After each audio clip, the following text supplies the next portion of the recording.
Anak, sana maharap lang natin yung nawawala mong kakambal. May kakambal ako, Nay. Oo, anak. Pasensya ka na kung di ko agad nasabi sa'yo. Okay lang yun, Nay. Salamat, anak. Nay, pupunta pala dito yung jowa ko. Talaga? Sige, maghahanda ako. Few moments later. Nay, nandito na po yung jowa ko. Hello po, tita. May dala po ako para sa inyo. Wow naman, salamat. Wow naman, ang bait mo sa nanay ko. Parang nanay ko na din kasi yan. Oo nga eh. May sasabihin pala ako. Nanay ko talaga yan. Hindi ka ba nagtataka bakit magkamukha tayo? Sana maharap lang natin yung nawawala mong kakambal.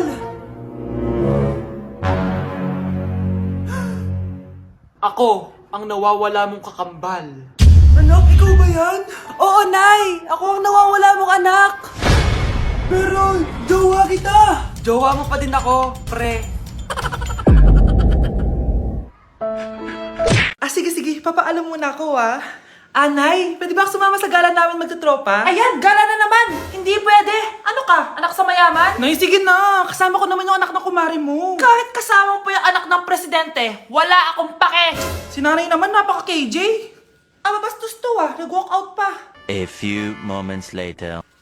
Wow, nagugas ng plato? Parang may gusto Hoy, kahit magugas ka pa ng plato dyan, hindi kita papayagan, no? Aba, parang wala naririnig to nag-aaral ng maayos? Hindi pa rin kita papayagan, no? Hoy, ba't di mo pinapansin, Sige, pag ikaw di nakapagsalita. Ano kaya problema na ni Scarlett? Ba't di ako pinapansin? Siguro nagtampo yun sa akin kasi di ko siya pinayagan. Anak, please pansinin mo na ako. Pwede ka nang gumala. Sige, pinapayagan na kita.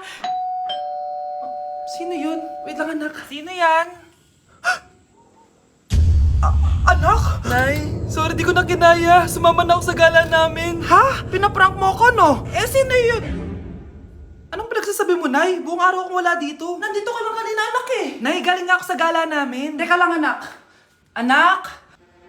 Yes, Nay? Alam mo, itulog mo yan, Nay. O, di ba, anak? May takot. Nay! Nay, nandito po yung boyfriend ko. Sige, anak, papasukin mo. Sige po, Nay. Babe, balik ka na. Hello po, tita. Eto ba yung driver niya, anak? Boyfriend ko yan. Anong driver, Nay? Boyfriend mo to? Halika nga dito, anak. Ano ba yan, anak? Mag-boyfriend ka na nga lang. Pangit pa. Nay, ano ka ba? Mayaman yan. Siguraduhin mo lang, ikaw pala yung boyfriend ng anak ko? Opo, tita. Malaki ba bahay mo? Wala po akong malaking bahay. Ganun ba? Ayaw kita sa anak ko. Nay, ano ba? Kasi sa mansion po ako nakatira. May kotse ka ba? Syempre po. Baka yung mura lang yan, Lamborghini lang po. Oh, sabi ko sa inyo, Nay, mayaman yan meron po akong regalo sa inyo, tita. 1,000,000 po, para sa inyo. 1,000,000? Anak, ano bang hinihintay mo? Magpakasal na kayo. Sige, Nay. Gusto ko next week may apo na ako, Hala, na paano siya? Be, anong iniiyak-iyak mo dyan? Nagre-relapse ako, Be. Nakita ko kasi mga favorite song namin sa Spotify rap results ko. OA mo, Be. Okay, class. Kanina notebook to? Hala, diary ko ba yun? Sige, tatapon ko na to. Total, wala naman may-ari sa inyo, Ma'am, wait! Diary ko po yan. Oh, Scarlett. Pwede mo bang basahin sa buong klase kung anong laman ng diary mo? Babasahin? Ma'am, nakakahiya. Go, Bes! O, ganito, Scarlett. Pag binasa mo yan, may plus points ka sa akin. Sige na nga, para sa plus points. Dear Diary, niligawan ako ng crush ko. Para ako nasa movie at kami yung bida. Siri, play Snow on the Beach. Ang harot kaya pala may Taylor Swift ka sa Spotify rap mo Ano ba? Ito na nga, next na. Dear Diary, nagselo siya sa boy best friend ko. Gusto niya na makipaghiwalay sa akin. Hindi ko kayang mawala siya. I will die for you. OMG! Hula ko. Nasa Spotify rap pa si The Weeknd, no? Eto na nga. Medyo masakit to. Dear Diary, balita ko, may bago na siyang girlfriend. At yung best friend ko pa yung bago niya. Paano nila nagawa sa akin to?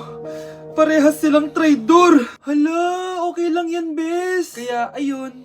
Nasa top song ko yung Kill Bill ni SZA. Magre-relapse na yan! Tumigil nga kayo! Class, tumigil na! Hello ma'am, sorry I'm late. Nga pala class, may bago pala kayong kaklase. Dear Diary, eto na ba yung binigay ng universe para sa akin? Hi classmates, my name is Jake. Ang pogi ng pangalan tapos ang tangkad niya pa. Siya na talaga yung para sa akin. At sa mga nagtatanong, may jowa na po ako. And 3 years na po kami. Dear Diary, suko na ako. Ayoko na magjowa. Mamamatay na lang talaga akong single. Bakit nawawala ang laman ng class funds, ha? Sinong kumuha na ito? Ma'am, kilala ko po kung sino yung kumuha. Oh, Samantha, sino kumuha? Sino pa ba, ma'am? This is Scarlett. Ha? Wala akong kinukuha. Scarlett? Ikaw pala yung kumuha ng class funds? Sumama ka sa principal. Ngayon na. Apaka-hype talaga nitong si Samantha. Bye, Scarlett. Dami nito Mukhang makakabili na ako ng bagong phone. Ha! Nahuli din kita! Ikaw pala yung kumukuha ng mga class funds natin? Oo, ako yung kumukuha. Bakit? May problema ba? Ang problema ko, ikaw. Ako pa sinisisi mo na kumukuha ng class funds, ikaw naman talaga? Isusumbong kita kay ma'am. Wala ka namang ebidensya. Ikaw ang isusumbong ko dahil naniniwala naman sa akin si ma'am. Umanda ka sa akin, Samantha. Wow, may bagong phone si Samantha. Sana all. Bigay ito ng parents ko, guys. Class! Sino naman kumuha sa class funds? Si Scarlett po yung kumuha, ma'am. Pagsabihan nyo nga yan. Ako na naman? Nagpapatawa ka ata, Samantha. Talaga ba, Samantha? Kitang-kita ko na kumuha ka dito. At narinig ko, nabalak mo na naman si Scarlett. Ma'am, di po ako yun. Gagawin mo pa ako sinungaling? Diyan ka naman magaling, di ba, Samantha? Sa pagsisinungaling? Sumama ka sa akin sa principal at ipapatawag ko yung magulang mo. Buti nga sa'yo, Samantha. Deserve mo yan. Nag-uumpisa pa lang ako. Trigger warning, kung takot kayo sa tahi, huwag niyong papanoorin to. So may nag-comment, bago ko sagutin yan, gusto ko lang sabihin na Happy New Year everyone! Tapos na yung 2024. So, answering the question, ano po yung nasa labi niyo? Tinahi po yung labi ko. Ang ginawa pong surgery sa akin is lip reduction surgery. So, pang 5 araw na to guys, and as you can see, hindi ko na ilalapit kasi baka matakot talaga kayo. Bakit ako nagpa-lip reduction surgery? First of all, siguro lahat naman tayo may insecurity. And kung di nyo napapansin, malaki talaga naturally yung labi ko. Mas malaki yung sa taas compare sa baba. So, hindi siya proportion. Actually, dapat hindi ko na siya itutuloy. Pero may isang bagay kung bakit ko siya tinuloy. And yung number 2 reason ko is palagi ko siyang nakakagat whenever na kumakain ako. So, dahil nga malaki yung labi ko, marami laman sa loob. So, kapag ngumunguya ako, nakakain ko siya. Ang tendency, hindi nawawala yung singaw ko. And lumalaki yung singaw ko kasi palagi ko siyang nakakagat. Imagine, hindi lang isa, hindi lang dalawa ko siya beses nakakagat, kundi siguro mga 5.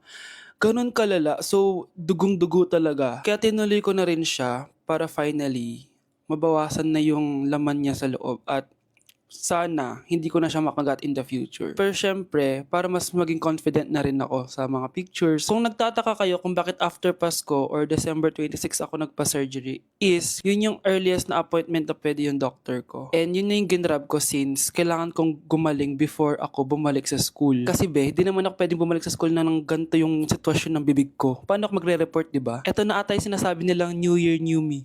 So yun lang naman guys. Again, Happy New Year. Wishing you all the best in 2025. Babalik na ako sa content ko. Promise, pag gumaling na talaga to.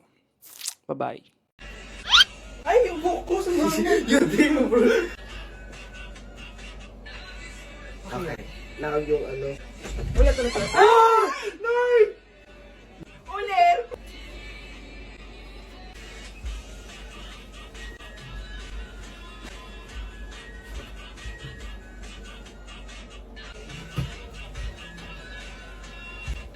Bakit? Ay, bitin? Ayun. Ay, sorry ka na.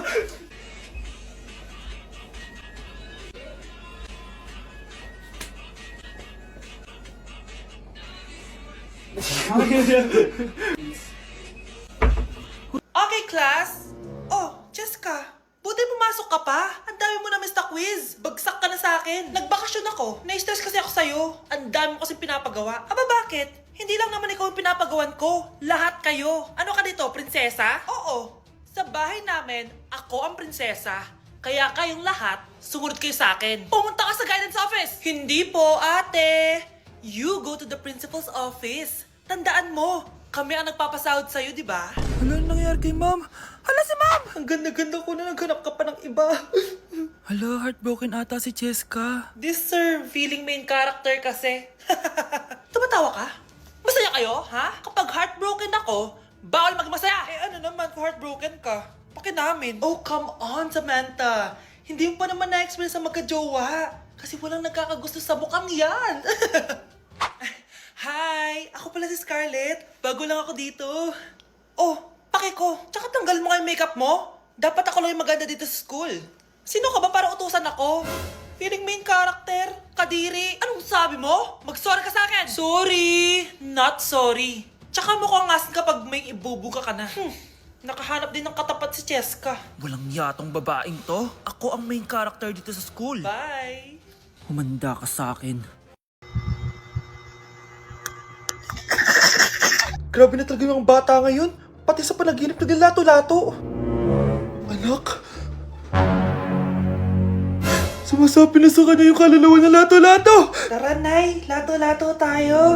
Lumayo ka sa akin! Tara, Nay. Lato-lato tayo. Anak ko, kumain ka na. Ah, sige po, Nay. Anak, kumain ka muna na maayos. Huwag ka muna maglato-lato dyan. Ah, sige po, Nay. Tapos na po. Adik nga. Bibigyan ko ng 100 yung mananalo, ah. Ano mananalo dyan? Di ako magpapatalo sa'yo, no? Eh, basti ako tataya, ah. Sino ba tataya? A few moments later. Di pa rin sila tapos. Gising na. Aalis na nga ako. Parang nga dyan. Daya, neto. Nay, may bago akong talent. Nakaka-proud ka naman, anak. Ano ba yung talent mo? Di kita, anak. Hanap ka ng nanay mo. Hello, be. Tingnan nyo. Kawawa siya. Ano kaya nangyari sa kanya? Rest in peace. Idol ko to, guys. Ito palagi kong pinapanood pag malungkot ako. Ano kaya nangyari? Ang bata niya pang namatay. Sayang talaga siya kasi tinan mo. Binalita siya ng Paw Patrol. Talagang legit to, guys. Nakakaawa siya. Feel ko nalunod siya kasi ito ata yung last picture niya, guys. Tignan niyo, nasa dagat siya. Nakakaawa, guys. Kaya kayo wag kayo magpaniwala sa fake news, no? Oh, 'di ba? Buhay pa ako, walang iya kayo, pinatay niyo na ako agad. Pag talaga nakita ko tong gumawa sa account na to, kukutusin kita, be, ha? Excited ka mamatay ako, mauna ka na kaya? Nay, pupunta po dito yung crush ko. Talaga, anak? Sige, pakilala mo siya sa akin. Few moments later. Nay, nandito na po yung crush ko. Hello po, tita. Ikaw ba yung crush ng anak ko? Halika dito, umupo ka. Naku, alam mo ba? Yung anak ko, napakasipag niyan. Si nanay talaga, pero crush, totoo yun. Masipag talaga ako. Nakikita mo ba yung mga plato doon? Siya maghuhugas niyan ngayon. Di ba, anak? Ngayon na po, Nay. Di ba masipag ka, anak? Papatunayan ko talaga kay crush na masipag talaga ako. Nay, tapos na po. Ay, tapos ka na, anak. Nakikita mo ba yung mga kalat dito? Pwede ka bang magwalis? Magwawalis, Nay. Di ba masipag ka, anak? Opo, Nay. Nay, tapos na po. Pwede ba kikuha nga yung mga sinampay ko sa labas? Pwede ba pakilaban yung mga damit natin? Di ba kunin yung kalderong hinram ng kapitbahay natin? O, di ba ang sipag niya? Alam mo, dapat araw-araw ka nandito. Oo nga po, tita, ang sipag niya. Sige po, araw-arawin ko po yung pagpunta dito.